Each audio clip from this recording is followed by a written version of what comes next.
মূলত আজকে যে বইটি মোড়ক উন্মোচন হবে এই বইটি তার আগে ছাপা হওয়ার কথা ছিল।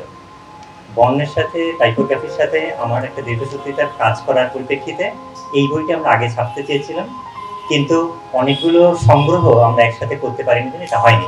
মূলত এটি একটি প্রাইমার সংগ্রহ, প্রাইমার এবং বর্ণ পরিচয়ের বই।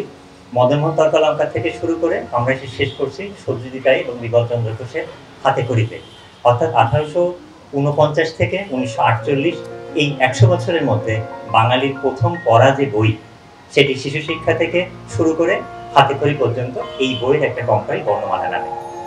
আমার খুব অবাক করা বিষয় লাগে যে এই বইগুলোর সাথে যারা লেখা এবং কাজ করায় যুক্ত ছিলেন তারা ওই সময়কার সবসময় একজন প্রগতিশীল মানুষ, চিন্তাশীল মানুষ এবং বিজ্ঞানমনস্ক মানুষ। আমাদের দেশে কেন জানি সংগ্রহের প্রতি একটা অনীহা আছে। আমরা অনেক খোঁজ করছি একটা লেটার প্রেসে, যেটা এখনো অ্যাক্টিভ একজন মানুষ সহ খুঁজে পাওয়া যায় না। শেষ পর্যন্ত আমরা হালিম ভাইকে খুঁজে পাইছি এই বাণিজ্য বিতান মার্কেটে। আপনার সঙ্গে অবাক হবেন, একটা এদো গলি, খুবই কনজেস্টেড, 2 জনের বেশি হাঁটা যায় না। আমরা হুট করে খুঁজে পেলাম, তখনও জানি না তাকে খুঁজে পাওয়া যাবে কিনা। একটা জায়গায় আমরা পৌঁছালাম, ছোট্ট একটা দোকান, একটা শাটার খুলে ঢুকতে হয়। আজকে আপনার মেশিনটা দেখবেন 5 ফিট মতো জায়গা সেই দোকানটার। হালিম ভাই শাটারটা খোলার পরে উনি দোকানের বাইরে এসে তার ছাপাখানা চালাতে হয়, এবং এই ধরনের একটা প্রতিকূলতার মধ্যে লাস্ট 34 বছর ধরে উনি এই লেটার প্রেস মেশিনটা সচল রাখছেন। আজকের আসলে এই প্রদর্শনীর নায়ক উনি, কারণ উনি না থাকলে আমাদের পক্ষে সম্ভব ছিল না এই লেটার প্রেস মেশিনটা এই প্রদর্শনীতে এনে অ্যাক্টিভ করা এবং প্রতিদিন কোনো না কোনো ছাপা কন্টিনিউ করা। এই প্রদর্শনীটা আসলে আমার একার, এটা আমি আর দাবি করতে পারি না, এর পেছনে অনেকগুলো মানুষ ছিল।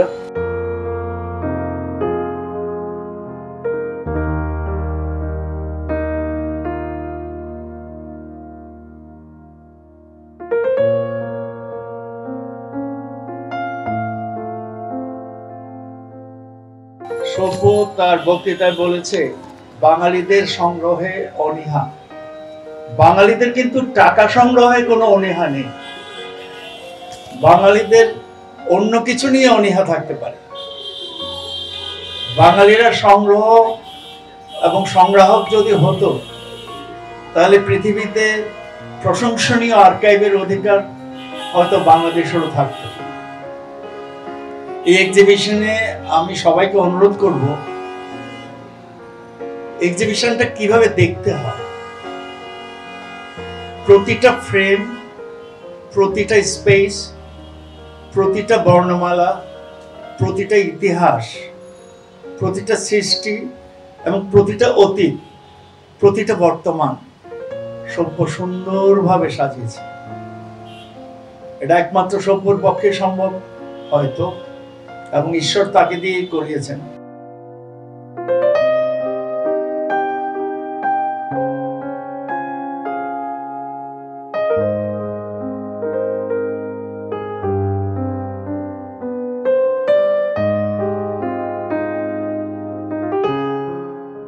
Is something unique which came, of course, some time after the invention of first printing press machines. But to celebrate this beautiful exhibition today is such an extraordinary symbol, and in the presence of all our friends and celebrating this special day is, I think, a benchmark in France-Bangladesh relations.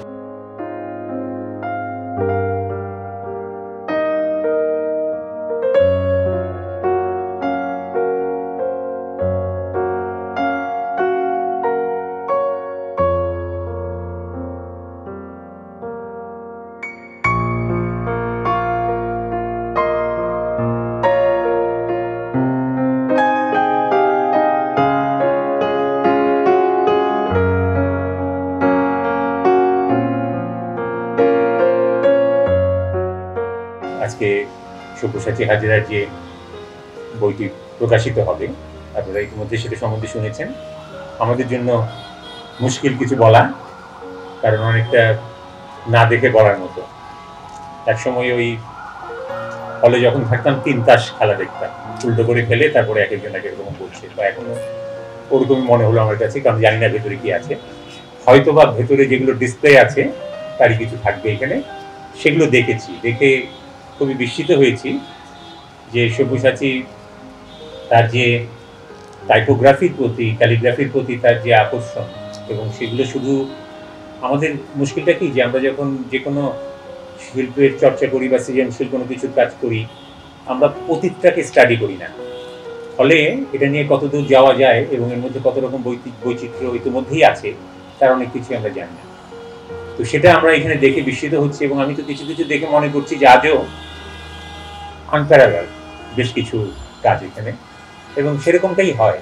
পৃথিবীতে বহু কাজ যেগুলো unparalleled, এবং এখনো পর্যন্ত আমাদের যাদেরকে আমরা অনুসরণ করি সেই লোকগুলোকে বেছে বেছে এখানে নিয়ে আসা হয়েছে। ব্লক প্রেস একেবারে পুরো ছাপার ইতিহাসটা প্রায় অনেকটাই চলে এসেছে, যদিও আমরা বাংলা হরফের বিবর্তন বলে একটা বই বোধ করি আনন্দ প্রকাশ সে থেকে হয়েছে অনেক আগে। সেখানে আমরা দেখেছি সেই যে আমাদের সেই শুরুর দিকে সেই একজন স্বর্ণকারকে দিয়ে লেটার তৈরি করা হয়েছিল। তো এইগুলো সব কাজই আসলে আমাদের পঞ্চানন কর্মকার নেয় তাকে দিয়ে করানো হয়েছিল, এবং সবই করেছিলেন কিন্তু ইউরোপীয়রা।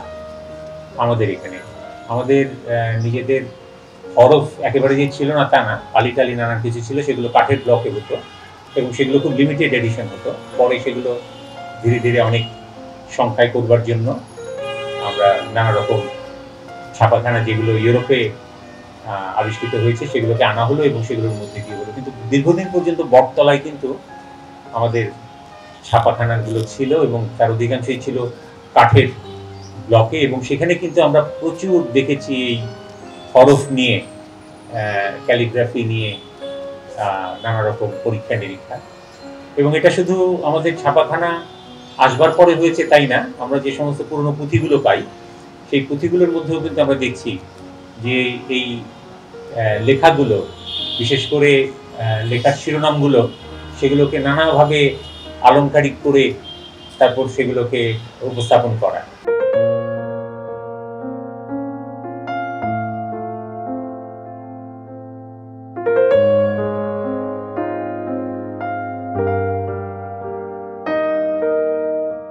আমি অবাক লাগে ওর আগ্রহ, ওর ধৈর্য, ওর নিষ্ঠা এগুলো দেখে। এবং সত্যি সত্যি সব্যসাচীকে আমার অনেক অনেক ধন্যবাদ। আমার ভালো লাগছে যে আমি ওদের এখন শিক্ষক হয়ে ওদের সাথে কিছু হয়তো ঘনিষ্ঠতা হয়েছিল, যার জন্য উপস্থিত সবাইকে আমার ধন্যবাদ। আমাকে যাদেরকে কৃতজ্ঞতা দেওয়া দরকার কৃতজ্ঞতা এবং অভিনন্দন, সবাইকে অভিনন্দন।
সব্যসাচী আমাদের দেশের প্রচ্ছদ শিল্পের জগতে কাইয়ুম চৌধুরী, কাইয়ুম ভাই মারা যাওয়ার পরে আমি মনে করি, যদিও কাউকে কাউকে হয়তো আঘাত করা হতে পারে, কিন্তু আমার মনে হওয়াটা এই যে তারপরে প্রধান প্রচ্ছদ শিল্পী হিসাবে অন্যতম সব্যসাচী হাজরা। এই যে আমাদের মুদ্রণ শিল্প, যেটা 1778 সালের সেই হ্যালহেডের ব্যাকরণ বই লেখার বা মুদ্রণের মধ্য দিয়ে যে বাংলা টাইপ যেটা ছাপা হয়েছিল সেই বইতে, তারপর থেকে 19 শতকের শুরু থেকে এখন পর্যন্ত গত 224 বছরে যে মুদ্রণ যন্ত্রের যে বিবর্তন, সেইটির আদি জায়গাটা যেটা লেটার প্রেস, যেটা আমরা এখানে অনেকেই আছি যারা এর সঙ্গে পরিচিত, সেটা সম্পর্কে একটা ধারণা দেবে। সুতরাং এই দুটো একটার সঙ্গে একটা জড়িত এইভাবে যে আমাদের এই বইগুলো ইংরেজরা আসার পরে আমাদের বই সৃষ্টি, তার আগে যে আমাদের পুঁথি শিল্প, যেটা হাতে লেখা পুঁথি, যেটা লেখা হতো হাতে, মুদ্রণ যন্ত্র আবিষ্কারের পর বা মুদ্রণ যন্ত্র এখানে আসার পরে সেটা একটা সুনির্দিষ্ট, যেমন অটা এরকমই, আটা এরকম, কটা এরকম, যেগুলো ধাতুতে ঢালাই করে তারপরে প্রতিটা অক্ষরকে সেইভাবে বিন্যাস করা, সেটা আগে তো ছিল না, আগে হাতে লেখা হতো পুঁথি। সুতরাং নানা রকমভাবে সেই অক্ষরগুলো, বর্ণগুলো বিচিত্র রূপ ধারণ করতো, যেটা হয়নি। কিন্তু আপনারা লক্ষ্য করবেন যে এই বইটির মধ্যেও যে 7টি বই নিয়ে যে সংকলনটি হয়েছে, যেটা আমি বলছি যে সবারই এটা একটা সংগ্রহ রাখার মতো একটা বই, অসাধারণ বই, সেখানেও দেখবেন যে এই অক্ষরগুলোর একটা বিবর্তন আছে, বর্ণের একটা বিবর্তন আছে আর কি। তার শুধু প্রচ্ছদ শিল্পে তার যে সৃষ্টিশীলতা, সেইটাকে মাঝে মধ্যে অতিক্রম করে যাচ্ছে তার এই গবেষণার কাজ।